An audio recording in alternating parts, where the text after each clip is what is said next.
Hey there everybody, it's Wayne D. Welcome to the website WayneD.com. We are looking at Brooks Koepka, and this is one strong guy and a really good player. He's won a couple times, once here and once over in Europe.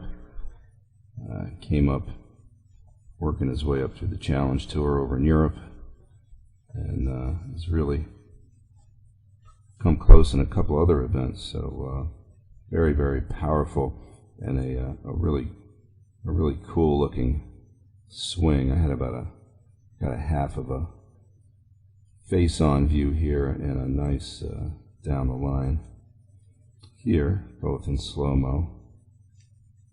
We'll look at some full-speed swings with irons and other things as well, but interesting things to look at here.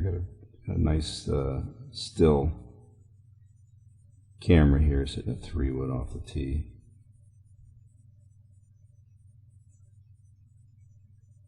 So the guys on TV were calling this the swing of the future, and it is definitely an example of a type of swing that we haven't seen a whole lot of before. But if we look at Dustin Johnson and Jordan Spieth, what we're seeing is what Jeff Mann would call a drive, hold, release, and I think Kelvin Miyahara also sort of penned that term. I used to call it impact sustain, meaning that the club, the shaft, would stay in line with the left arm well after impact.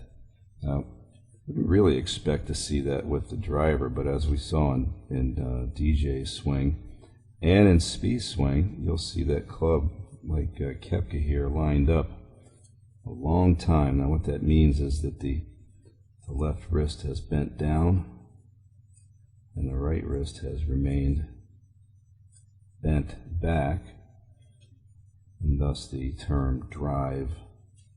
Right, so the drive is in the right wrist, the right palm pushing into the left thumb. We're also driving the left arm with the pivot,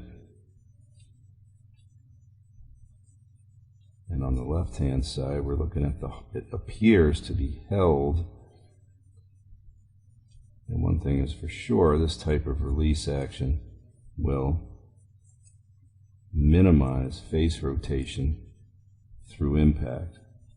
So while the face won't stay dead square, it won't turn over as fast right around the impact area. So right here. So as you look at the body position, you can tell that this is what you would call highly athletic. You would question, as you look at the face-on view, whether or not this is descending blow. But as you probably know, with enough tilt in the spine and with the ball forward enough, you can have the shaft leaning forward and still hit up on the ball. And with a massive amount of club head speed, like I said, this is a linebacker in a golfer's body. Or I should say a golfer in a linebacker's body. There's definitely a ton of club head speed, one of the longer hitters out there.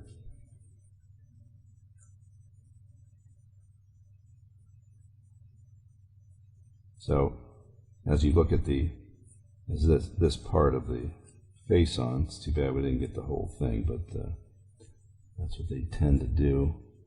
You can definitely see a serious amount of lateral drive. And we can't tell if that's all positive because we don't know if he moved his hips to the right a little bit on the backswing, but certainly you can see the lateral movement here. And if you're going to have a release like this, you certainly aren't going to be spinning your hips around. So on the down the line view here, we can draw some lines. Camera's a little close. This is not perfect, but serves its purpose. So we're not trying to measure anything. We're just trying to see where he's moving around. All right. So on the takeaway, you can see the left hand is bent already. So very, very little opening of the face there. And if we look at another face on here, of course it's only half of one. If we look at impact, and another one here that we can see, where we kind of get a feel for the grip. Definitely not a strong grip. So that gives him the opportunity to bend that wrist down without shutting the face too much. So in the backswing, it keeps that face what I would call closed. Now, in many players, that causes a serious issue with the right shoulder getting jammed up, but he gets around that by letting his left arm ride up. So the progressions here are going to be fairly far apart and overall well upward.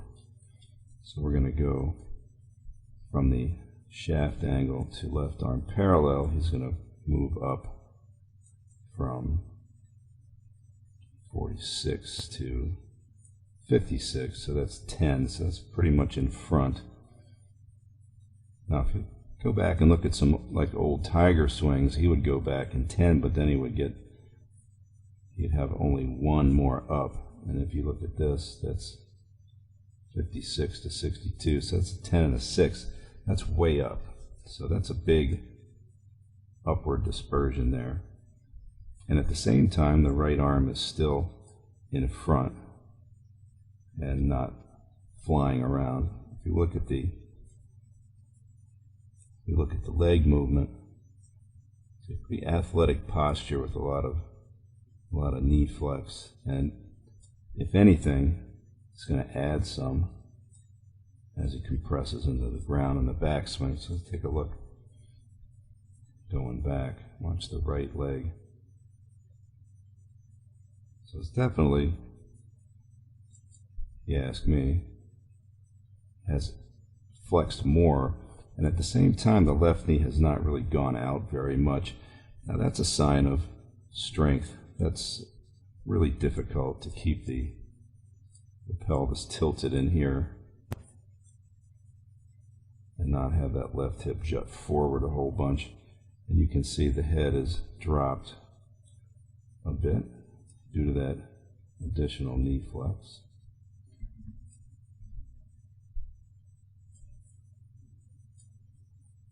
Now as we come down, watch how quickly the left knee disappears right there. So look where again, that's like old Tiger. If you look where the left arm is there, most of the time players will be at left arm parallel, and even more likely they would be a little bit down about here, but by that time you can already see Koepka's left leg. So he's doing a great job of rotating, and when you look at the amount of lateral that goes with that rotation, it's like, wow, this guy has really got great lower body pivot action. And if we watch the sequence is pretty awesome too. This is one of those things that you see with McIlroy and DJ, the guys that can really bust it. You'll see that left lat get stretched out as the head stays nice and steady and the lower body drives. So that's always one thing to really key in on if you're looking at a swing, is what happens between where the head is and where the hips go. Look at that. So that is the idea. Many, many times, you know, you'll see players drift that head forward. They just can't quite get the same kind of pull on the left arm. And the other thing that's really cool here, I think, is how the right arm, right elbow is really into the side. And again, it's like a Dustin Johnson thing here. But with that semi-weak grip and the closed face, he's just going to leave that wrist bowed down a little bit. And like I said, he's strong enough to keep that right arm pinched in front of him and not really let it go back very far, just a touch. You can see it just pull back a hair. But look how nicely the club routes, how it flattens from pretty much on plane, and watch the club head's going to go sideways, and look at the shaft torque. That's pretty cool. So I've talked in the past about how I like the pattern of flat to steep. So this would be a great example of that, because right about now, if we look at where the shaft is, that's about as flat as it gets. And now each successive bit of frames here, watch, it's going to steepen.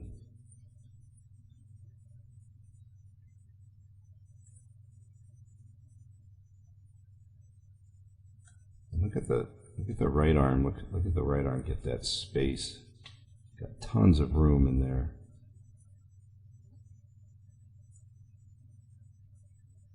So it's just about to put it right dead on the plane line. And as you'll see, the shaft does a super job of coming around on that plane. Another really, really interesting thing, another thing that's obviously for most normal humans, it's pretty hard to do. It's going to keep that right leg driving inward into the left. So if you think about how the pelvis is moving here, and you can see he really did not add a bunch of depth at all here, but it doesn't really matter, because look how he moves that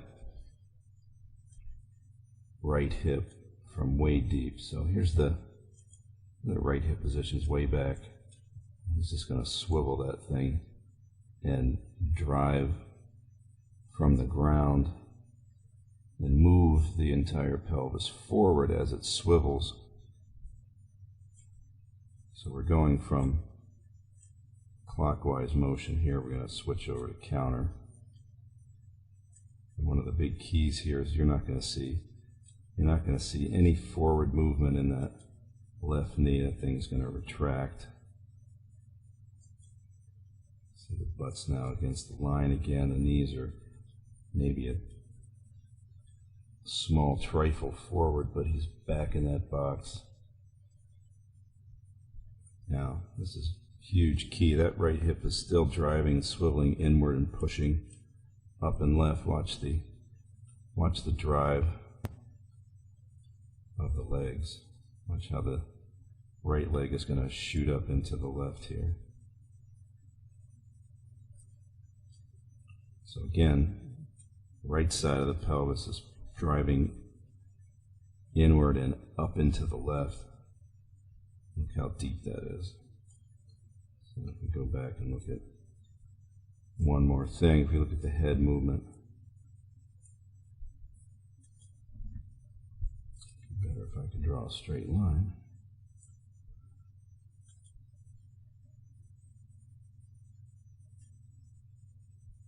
So it's not surprising that the bill of the cap gets a little forward here because he's not really deepening the right hip very much. But watch how that thing stays out.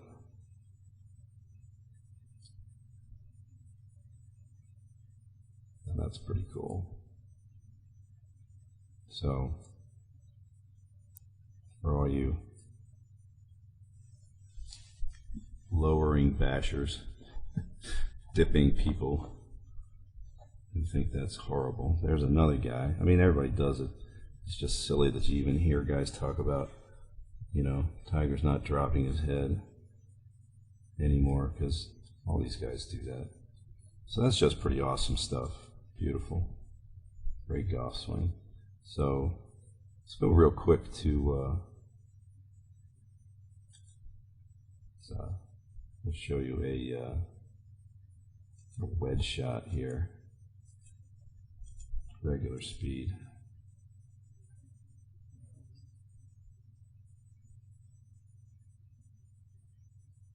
So much for picking the ball. A nice healthy divot there. Here's the slow-mo face-on view of this one. Watch this. Once again, there's the lateral. Look at the elbow. This is just pretty amazing here. Watch this. So, if anything, you can see the right is just driving right into the left, and the left has those knuckles bent down. So the interesting thing here is when you look at it from down the line, the face is definitely not blocked. It's hard to see because the divot usually covers the face, but that face is closing. How far past it he is. So that's ball control. You can send that thing in there nice and low like that. So another beautiful look. So at full speed, this thing is just, he's just bashing it, but it's so smooth. Very nice.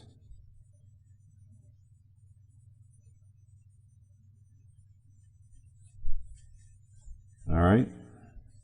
So Brooks Koepka, I would expect him to contend in a bunch of tournaments coming up.